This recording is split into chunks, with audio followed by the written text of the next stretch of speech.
Buenas tardes a todos. Hoy tenemos con nosotros a Luis Capdevila. ¿Qué tal, Luis? ¿Cómo estás? Muy bien. Luis Capdevila es compositor y pianista de jazz y impartirá con nosotros, con el grado de música, un taller para los alumnos del grado. Simplemente algunos datos biográficos de Luis para poner en situación.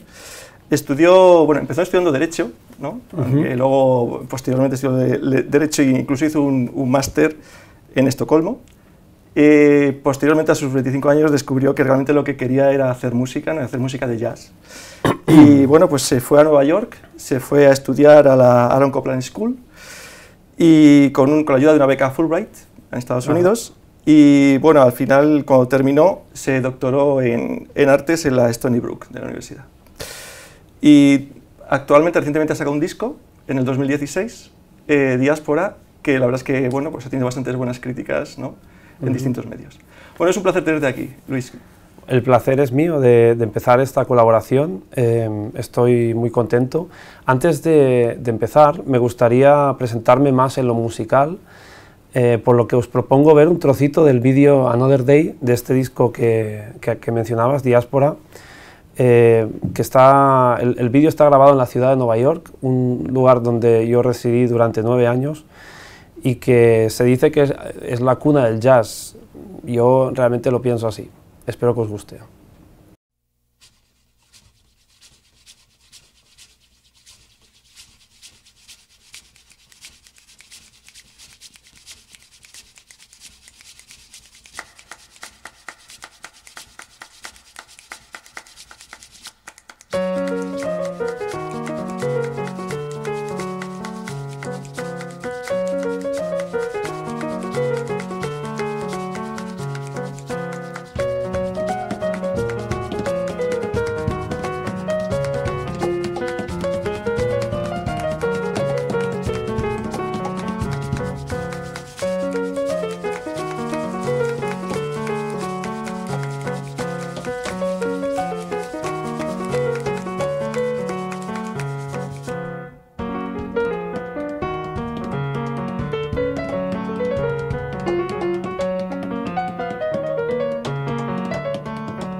Durante los 9 años que estuve en Nueva York, recuerdo que estuve reflexionando sobre los aspectos más básicos de la música para poderlos adquirir por mí mismo.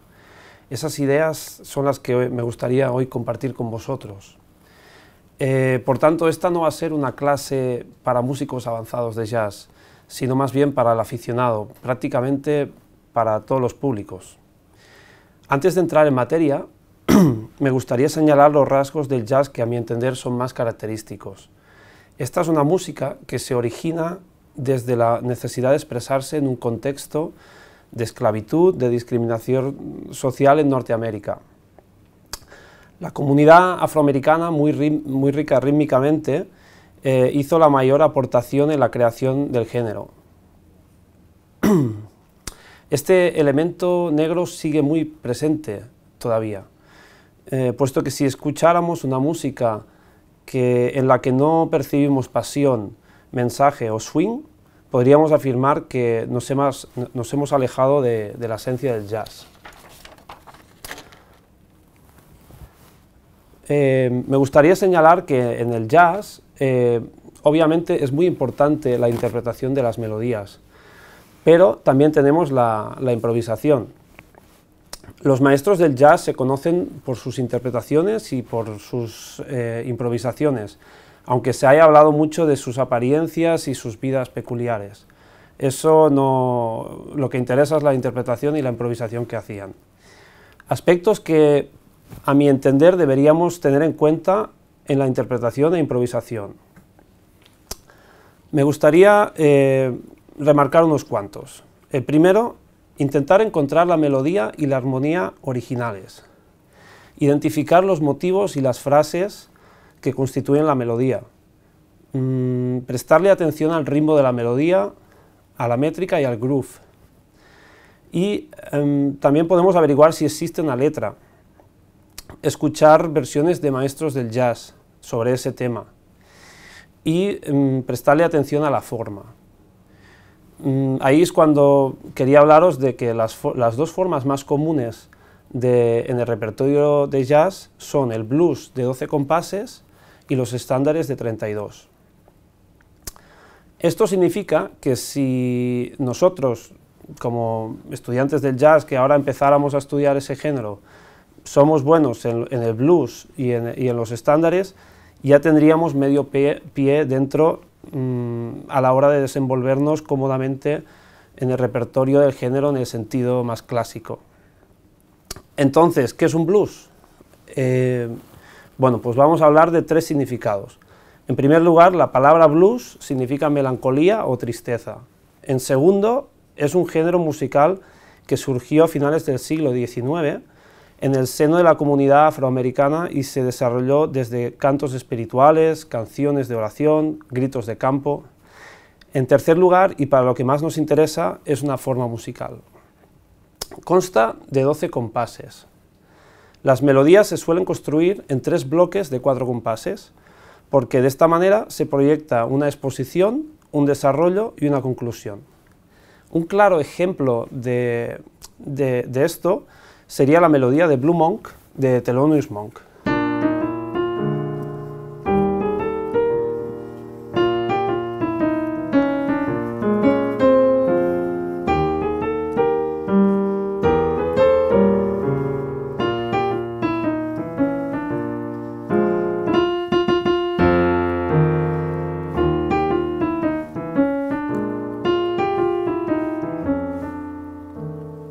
O por ejemplo, Blues in a Closet del contrabajista Oscar Pettiford. Aunque esta melodía es más minimalista, aún podemos distinguir esos 3 bloques.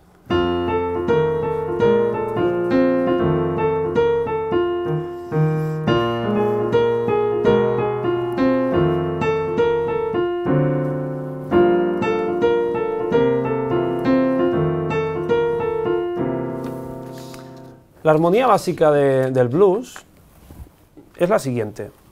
Tenemos 12 compases, como he señalado ya, tenemos 3 bloques de 4 compases, perdón. En el primero tenemos primer compás, el primer grado, cuarto grado y 2 compases de primer grado. Después nos vamos al cuarto grado por 2 compases y volvemos con 2 compases más del primer grado. Después tenemos uno de 5, 4 y 1, y podemos poner uno de 5 para volver arriba. Esta estructura ha estado tan explotada en distintos géneros musicales como el rock, yo considero que está en el subconsciente de la gente. Por tanto, es un ámbito muy cómodo para empezar a improvisar. En cuanto a las escalas básicas que podemos usar, están detrás de estos grados que mencionaba. Como podemos ver, todos los acordes son dominantes. Sabemos que el acorde dominante es el que sale del quinto grado de la escala mayor. Por tanto, solo con la escala mayor y un buen sentido melódico, ya podríamos defendernos improvisando en el blues. Por ejemplo, solo voy a usar las escalas dominantes.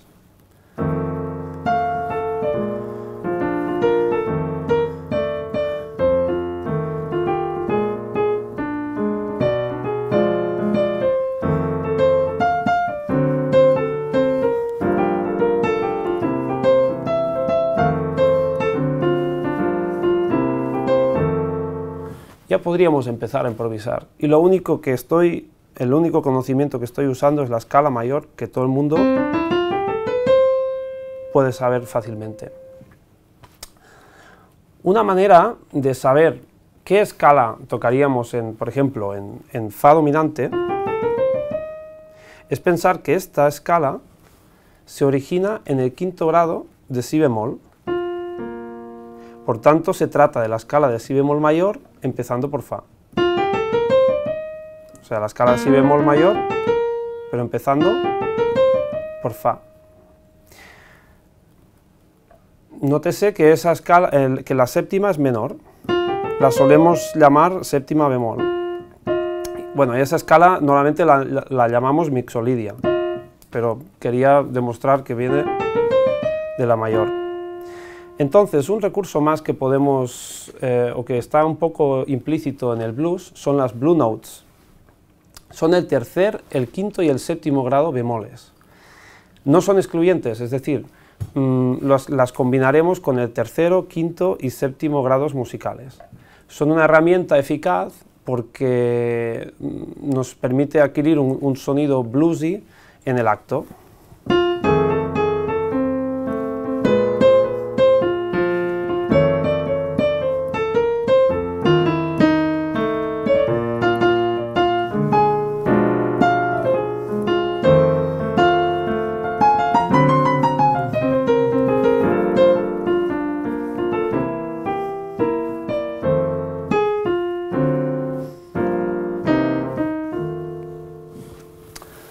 Perdona, pero esos notes siempre tienen carácter acentuado, siempre como apoyatura de la nota. Bueno, y yo lo he intentado exagerar un poco aquí, para que se noten que eran las blue notes, pero como he dicho, no son excluyentes, es decir, podemos hacer algo como...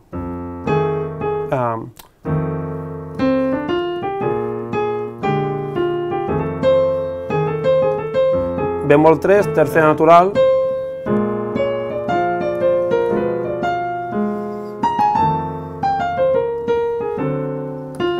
Depende de lo que queramos, sí, pero ¿no? en el fondo debe tener tendencia a esa resolución, ¿no? O sea, a descansar en nota real, ¿no?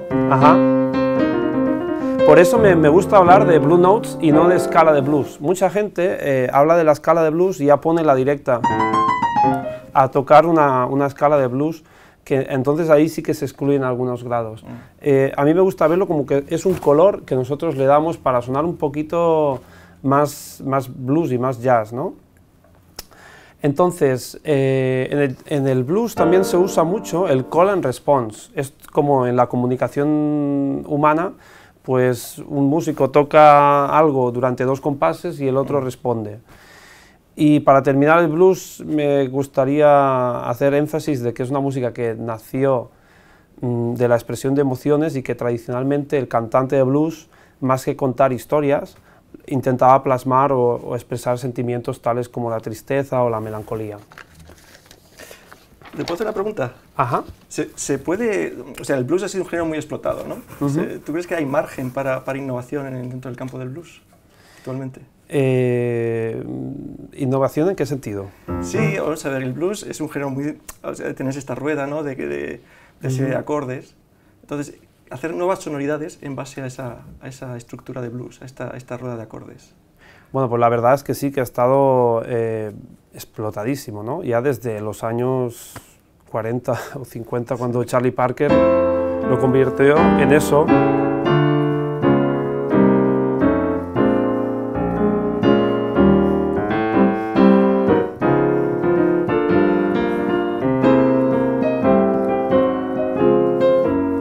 Esto es un blues con la misma forma de antes, pero sí, un poco más distinto, ¿no? Totalmente, y a nivel de escalas también.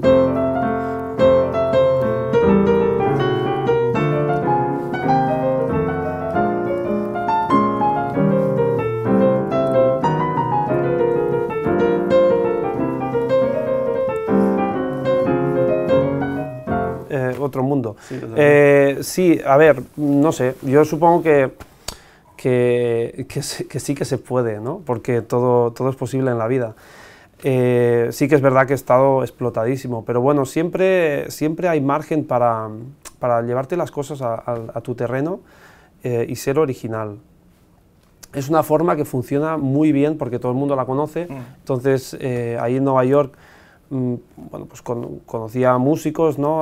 Hacemos una sesión en Brooklyn, no sé qué. Bueno, lo primero que tocábamos un blues, ¿no? Porque no hacía falta... Que todo el mundo sabe cómo es la estructura y no hace falta hacer nada. Exacto, no hacía falta ni abrir la boca, ¿no? Y a partir de allí pues ya conocías al músico, si conectabas, si no, si te interesaba quedarte mucho en la sesión o no. Era un tanteo interesante. Tu pregunta es difícil de responder. A ver, como pianista yo lo voy a intentar hacer un blues original mío que no... ¿Lo usas en tus composiciones, por ejemplo? ¿Usas en tus composiciones blues o decir, esta secuencia de acordes o intentas no usarla o cuál es? Pues grabadas no tengo ninguno, pero sí que tengo algunos arreglos que por ejemplo es un arreglo de un tema que no tiene nada que ver con un blues y después quiero hacer una rueda de solos y la hago sobre un blues, con una sección de blues para improvisar. Sí, es una forma muy útil. Y después iba a seguir con los estándares de 32 compases, que es la segunda forma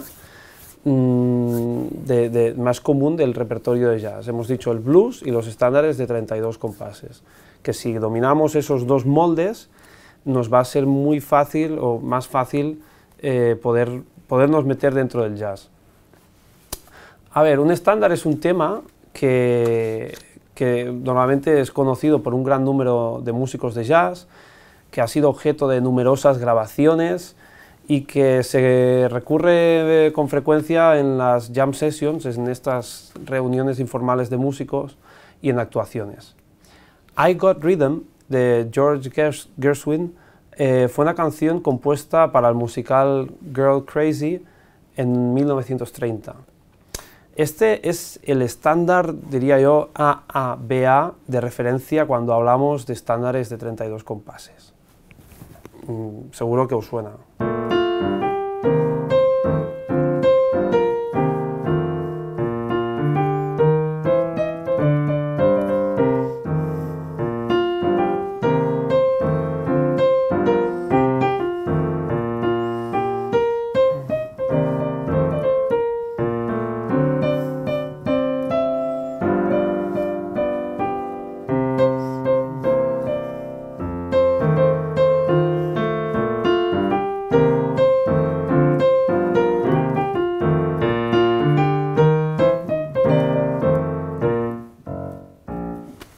Entonces, tenemos 8 compases que se repiten,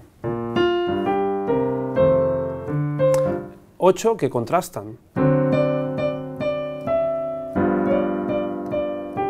y 8 que son iguales que los del principio. Por tanto, AABA. Hay infinidad de temas AABA. Siguiendo ese molde, pues otros músicos han escrito temas. Yo escribí uno que está grabado en el disco y también es AABA y tiene 32 compases, obviamente. Hace así.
Primero he tocado la melodía, después he tocado una vez el tema improvisando. Y hablando de improvisación, voy a hablar del siguiente bloque que había preparado, que es el desarrollo melódico y rítmico en la improvisación. En la década de los 80, Estados Unidos empezó a implantar el jazz en las instituciones académicas. Se convirtió entonces en práctica común enseñar al estudiante de jazz o aficionado progresiones 2-5-1 en todos los tonos, como unos patrones. Alguien un día me dijo que el jazz eran 154 patrones. Yo me quedé, patrón es esto. O sea, tenemos un 2-5-1, que sería el natural sustituto del 4-5-1 de la música clásica. Cambiamos el 4 por el 2. Y sobre esta base, como se repite tanto en los temas estándares de jazz, pues es común tener licks, lo que dicen en inglés, tener patrones prehechos que van a funcionar. Para mí, abordar el tema de la improvisación fue como desvelar un misterio. Me hacía preguntas como qué recursos debería emplear, si debía aprenderme frases sobre progresiones 2-5-1 y tocarlas de memoria, aunque esta última idea nunca me gustó.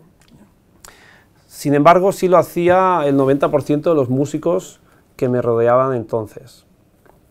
Cuando estudiaba en Queen's College, un saxofonista mexicano una vez me comentó me confesó que él intentaba hacer lo que yo estaba haciendo hasta que tiró la toalla y ahora solo transcribía melodías basadas en 2-5-1 de maestros del jazz que le gustaban y las practico en todos los tonos y listo. Bueno, y en mi etapa profesional un músico me comentó en un descanso que lo único que había hecho había sido transcribir un solo que le gustaba y transportarlo en todos los tonos y aprendérselo. Ahora puedo identificar que todos esos comentarios y sugerencias provenían de músicos estilistas, muy centrados en concebir el jazz como un estilo de lenguaje. Veían por tanto justificado el tener que aprender imitando, copiando.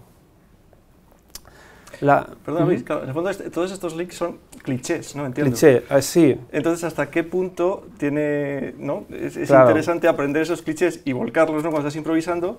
¿O hasta qué punto dejas margen, libertad para lo que tú quieres de creación en ese momento? ¿No? Es un compromiso entre uno y otro, ¿no? Los clichés te aseguras, en cierto modo, el es lo estilo, seguro. ¿no? O sea, Sí.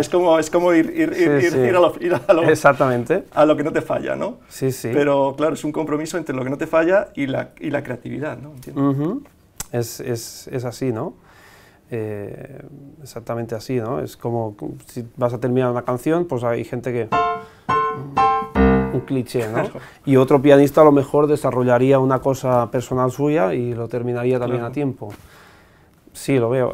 A ver, la verdad es que lo que a mí me había acercado al jazz era la libertad de expresión y la creatividad. No me veía copiando ni imitando en mis horas de estudio.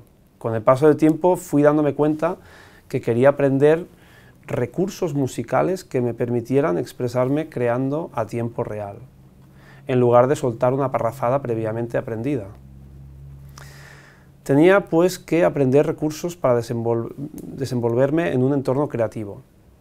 Me inspiré en el hecho de que los grandes discursos normalmente se fundamentan en 3 o 4 ideas importantes y el resto se articula a su alrededor. Maneras de practicar la improvisación. Un ámbito muy cómodo para iniciarse es el blues. Sabemos que son 12 compases y conocemos la armonía básica.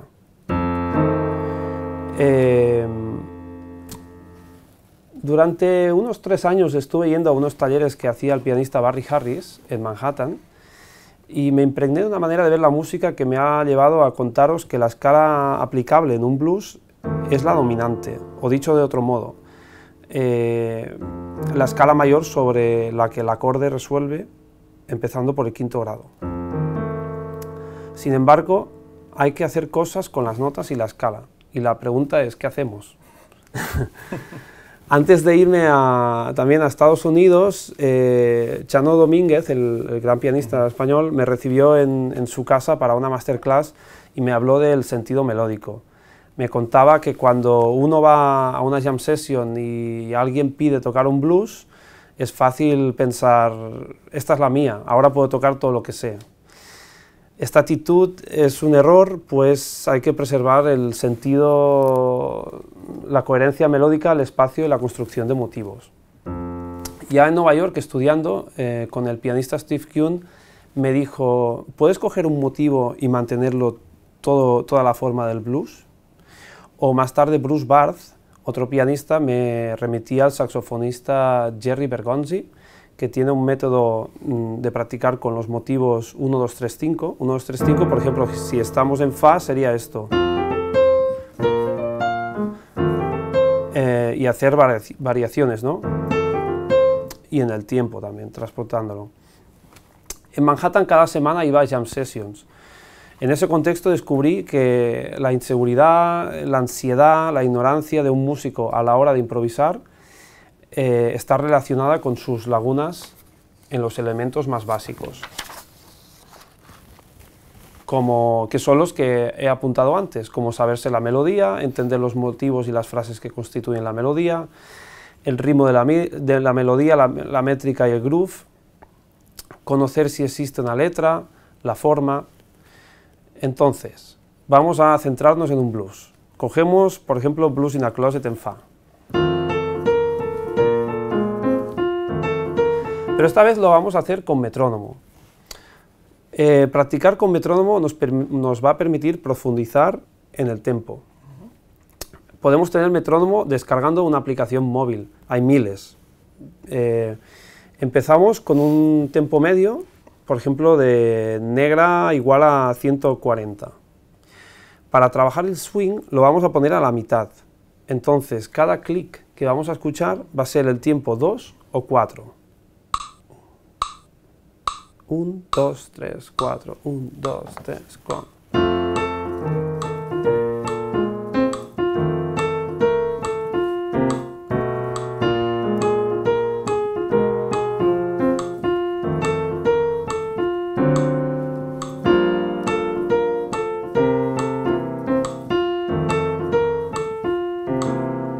¿Vale? Si estamos muy cómodos en esto, podemos reducir a la mitad el tiempo, o sea, el número de clics, y seguir en el mismo tiempo. Es que es difícil, ¿no? Bajar tanto el tempo y... 1, 2, 3, 4, 1, 2, 3, 4.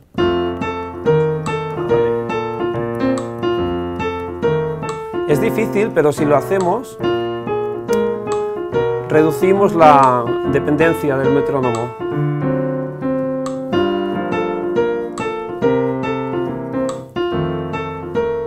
Ahora está a 35, podríamos meter la mitad, pero para esta clase sí, hay gente que lo tiene a 6, ¿no? Entonces, vale, antes de tirarnos a la piscina improvisando, voy a hablar de un elemento musical más, el silencio. Perdona, solo una cosa, una pregunta. ¿Qué es el groove? Lo has dicho varias veces, ¿no? Pero sí, el groove... ¿A qué refiere el músico de jazz cuando dices groove? El groove es lo que en español se llama el camine, ¿no? El que tiene que andar, ¿no? La cosa es un poco el motor, no sé, cuesta definirlo. ¿Es el swing, equivalente al swing o no? Sí, el swing también. El swing es un concepto muy relativo. Para algunas personas significa fluir, para otras pues es el contrabajo está tocando negras y el solista corcheas. Bueno, el groove es un poco cómo la canción anda, ¿no? Cómo la canción te lleva, ¿no? El ritmo interno de la música. Exactamente, cómo se subdivide, ¿no? Entonces, cuando muchas veces que estoy tocando en un trío, pues hablamos de cómo entendemos el tiempo, en qué estás pensando. A lo mejor el baterista está subdividiendo el tiempo en tresillos y el otro es importante esto para que suene. Entonces, el groove muy importante. empezar a practicar con el 2 y el 4 en el metrónomo es una manera de que para trabajar un poquito el swing sí que viene muy bien. Y si lo dejamos en el 4 solo, también. Entonces estaba introduciendo el elemento del silencio. El silencio es importantísimo. Sin espacios en blanco no podríamos digerir la música, ni darnos tiempo a intentar escuchar lo que nuestro oído interior quiere tocar.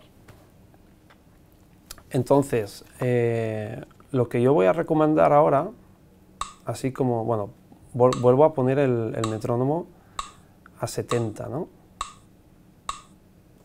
Que son 140, y tenemos 2 y 4.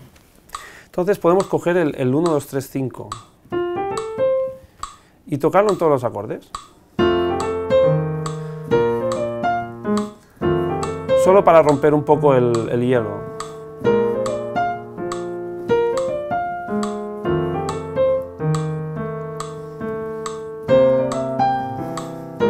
Ahora, lo que vamos a hacer es dejar un espacio de silencio, 2, 3, 4, y hacer lo mismo, para ir contando. 1, 2, 3, 4. 1, 2, 3. Obviamente, podemos practicar esto en tiempos mucho más rápidos. Ahora aquí es muy sencillo. La persona que vaya sobrada, pues bueno, pues que le dé 2.40, por ejemplo. 2, 3, 4. 1, 2, 3, 4. 1, 2, 3, 4. 1, 2, 3, 4. O sea que es importante empezar con la base, no tener el nerviosismo de querer ver resultados inmediatos, porque de esta manera vamos a tener cosas sólidas. Entonces, estamos a 140 a la negra, tenemos este pequeño motivo y lo podemos tocar también en el compás 1, 5 y 9. Es decir, cada 4 compases lo tocamos en los 2 primeros tiempos, porque son 4 corcheas, y el resto del tiempo improvisamos.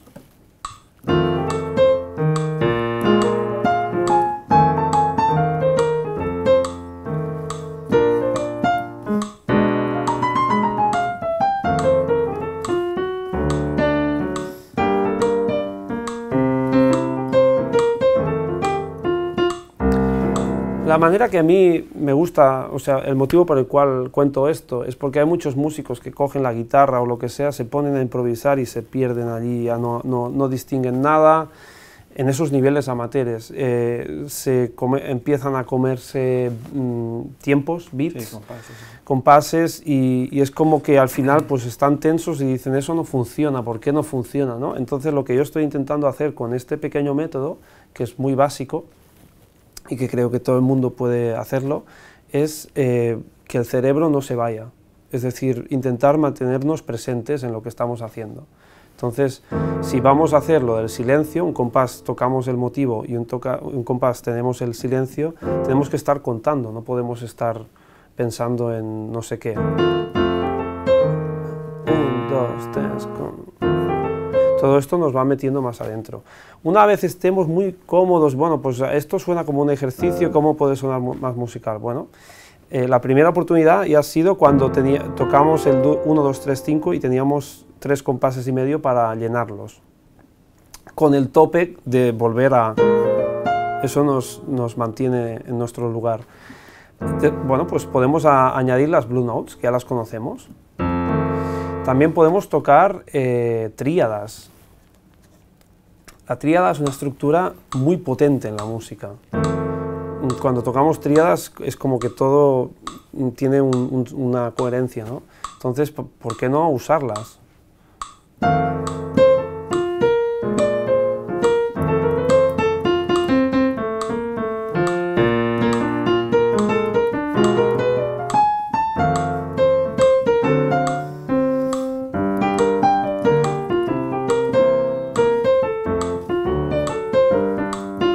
Blue Notes, tríada, Blue Note, tríada,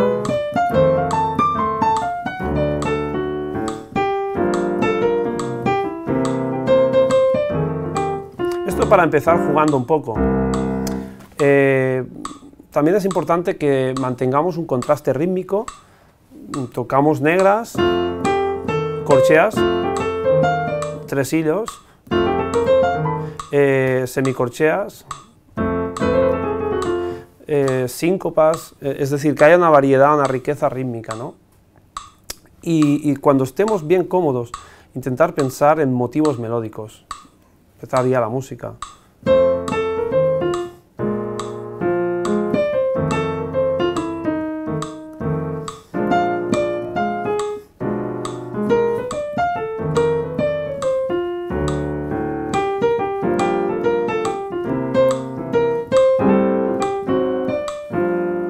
Todo esto es muy básico y la gente que nos esté viendo lo pueden hacer. Es ponerse.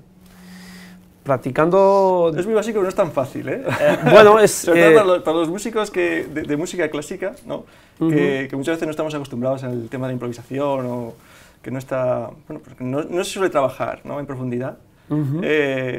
Aunque para los músicos de jazz, aunque os parezca básico, no lo es tanto. La verdad que sí, pero a ver, recapitulando un poco, lo único que necesitamos para hacer lo que estoy haciendo es la escala mayor, entender qué es un blues, que son 12 compases, lo hemos explicado, una estructura muy básica, y después los estándares de jazz de 32 compases son un poco más complicados. Por lo que yo empezaría por el blues, me sentiría cómodo en el blues y una vez lo tenemos que estamos haciendo cosas, podríamos saltar a los estándares. Pues a mí me surgen preguntas al respecto, vale, ¿no? Pues sí. Adelante. A ver, has hablado de algún músico, por ejemplo como Gershwin, ¿no? Que vienen a caballo entre el mundo de la música clásica, ¿no? Y el mundo de jazz, ¿no? ¿Qué relación ves entre música clásica y música de jazz? ¿Qué conexiones tú crees que se pueden establecer o se han establecido? Yo creo que es lo mismo. Es lo mismo, pero son distintas, o sea, yo creo que la música es una y hay distintas perspectivas en la música. Los clásicos tienen una perspectiva y los músicos de jazz tienen otra, pero en el fondo es lo mismo. Entonces, no me vale lo de que yo soy un músico de jazz, entonces, pues mira, me bebo unas copas y no sé qué, que se ha fumado, toca algo y sale una genialidad. Eso no... Es que a mí me recordaba... Eso queda muy bien para vender, pero no es el camino. Yeah. O sea, no funciona directamente. Y tampoco me digas, no, es que yo como soy clásico, no me digas que haga ciertas cosas, porque tengo que tocar en esta postura clavada, leer así, y es una estructura rígida que no me puede sacar de ahí, tampoco. O sea, ni una cosa ni la otra. Yo pienso que cuando hablamos de música, pues tenemos que hablar de qué estamos haciendo. Es una música que se puede medir, es fuera de tiempo, es a tiempo, estamos en una estructura, qué recursos hay allí, qué variedad rítmica hay, en qué rango de registro nos estamos moviendo, cuál es el tiempo, qué formación es. Los elementos musicales al final son los mismos para todo, estés componiendo para una película, estés para un trío de jazz o lo que sea, es lo mismo, es el enfoque. Claro, a mí me recordaba, cuando estabas hablando, luego, por ejemplo, cuando en la época barroca, el bajo cifrado, ¿sabes? Que la música no estaba escrita, sino que directamente los músicos barrocos tenían que improvisar en base a ese bajo cifrado y tal. Es un poco lo que vuelve a hacer un poco la música de jazz, ¿no? Exactamente. Y, pero en el fondo hay conexiones ahí entre otras épocas que son importantes. Sí, yo pienso que sí, pienso que la música clásica tenía que ser improvisada, obligado, ¿no? Lo que pasa es que y eso se conecta un poco con lo último que quería decir, que es que cuando estemos practicando y nos guste algo, pues a grabarlo, o sea, primero grabarse, mientras hacemos este ejercicio, grabarse, y inmediatamente después escucharse, ¿no? Y ver lo que te gusta y lo que no te gusta de ti a tiempo real. Así es como yo estudio. Practico dos coros de algo y me estoy grabando. Acto seguido si es lo que pensaba que era o no. Cuando te gusta algo de lo que has tocado, pues lo escribes y lo guardas. Claro. y es un material muy válido. En la música clásica, pues bueno, pues seguramente improvisaban en aquella época y solo podían guardar escribiendo, y tenemos lo que tenemos, ¿no? Que debía ser lo mejor que tenían, que es lo que se guardaban y publicaban. Bueno, músicos de música clásica han sido grandes improvisadores, pero recuerdo, por ejemplo, Bach, que incluso había competencias entre los propios músicos, ¿no? sobre la improvisación, ¿no? Lo que pasa es que, en cierto modo, toda esa improvisación la hemos perdido y se ha quedado relegada al mundo de la música de jazz, un poco, ¿no? Sí, sí, sí, y fíjate que lo primero que he estado explicando hoy es que bueno, que venía del blues, y que el blues nacía de una necesidad de expresarse. O sea, que al final se volvió lo más básico, como es poderse expresar por una necesidad social o emocional que en aquel momento existía, pero el querer expresarse sincronizó otra vez el tema de la improvisación, ¿no? Vamos a ver si hay alguna pregunta en el chat, si te parece, a ver que de la gente que está ahora mismo conectada. Si nos queréis hacer cualquier pregunta, yo se la transmito a Luis. Así que nada, podéis ahí escribir en el espacio este que tenéis. Si tenéis alguna duda con respecto a lo que os ha estado comentando, algún comentario.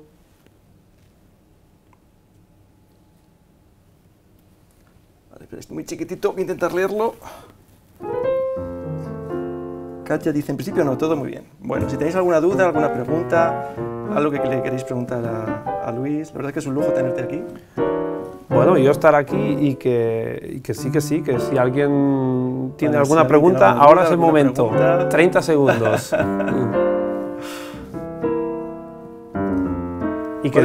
Bueno, hablando de otra cosa, ¿cuáles son tus nuevos proyectos? Es decir, ¿vas a sacar un nuevo disco? Sí, estoy pensando ya en el segundo disco, estoy escribiendo la música, me gustaría grabarlo en mayo, presentarlo en octubre.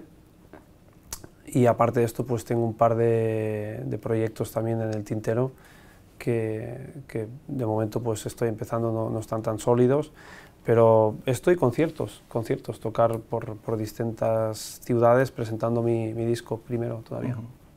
Que por cierto es fantástico, o sea, a mí... Muchas gracias, ¿lo has escuchado? Sí, se lo he escuchado, la verdad es que a mí me gusta mucho. Pues parece que de momento no tenemos ninguna pregunta más, no hay ninguna cuestión en el chat. Pues si no hay ninguna pregunta, pues creo que vamos a ir cerrando la sesión. Pues lo dicho, Luis, un placer, de verdad. Muchas gracias por tenerte aquí. Muchas gracias. Y para todos recordar que Luis le tenemos en el grado de música como una novedad, para impartir unos talleres de música. Espero que me hagan preguntas ahí en el taller de jazz. Seguro que sí, aquí están muy tímidos, o sea, no te preguntan. Bueno, hoy es el primer día, estamos rompiendo el hielo. Sí, dice Carlos. Muchísimas gracias, muy interesante. Bueno. ¿Es músico, Carlos? Pues bueno, supongo que en el chat tendremos de todo, ¿no? Pues músicos, no músicos, provenientes del mundo de la música clásica, también vendrá gente proveniente de la música del jazz. Y estamos abrumados. Bueno, yo espero que la clase haya servido sobre todo para animar a la gente a crear desde la música. Es mi intención. Sí, lo importante es hacer música, en el fondo, ¿no? Exactamente. Una vez lo tienes, después grabado, lo puedes analizar, puedes entender lo que tú, sin saber nada, has hecho, ¿no? Y perder el miedo, ¿no? Lanzarse a la piscina. Muchas veces la improvisación también hay que perder ese miedo, ¿no? Que muchas veces tenemos a... Sí, el subconsciente es muy potente también. Yo había preparado para despedirnos una improvisación libre. Pues nada. Que grabé. O sea, libre significa que no es como todo lo que he hablado ahora, no. O sea, es sentarte en el piano y tocar y a ver qué pasa. Y grabarte y después lo escuchas, ¿no? Yo cogí este hábito cuando estudiaba mi doctorado en Stony Brook, porque tenía que estar ahí los miércoles por la noche y bueno, me quedaba a dormir en la universidad, que era 24 horas, y los jueves, pues a las 7 de la mañana, me levantaba a las 6 y a las 7 de la mañana me iba al auditorio y me ponía a grabar una hora de solo piano, con un sistema de grabación muy bueno que había allí. Y estuve haciendo esto como un proyecto de solo piano, ¿no? Para sacar un disco de solo piano. Lo estuve haciendo pues un montón de tiempo, tengo horas grabadas así. Eso es fantástico, pero luego coger material claro, de ahí, puedes ¿no? coger lo que te gusta, Claro.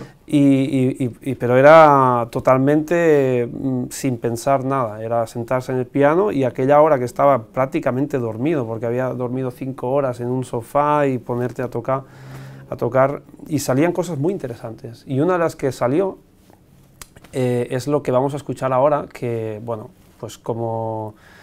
Pues decidí poner imágenes del Priorato, que es la tierra de donde vengo, famosa por sus vinos, pues bueno, pues la llamé Priorato, la improvisación.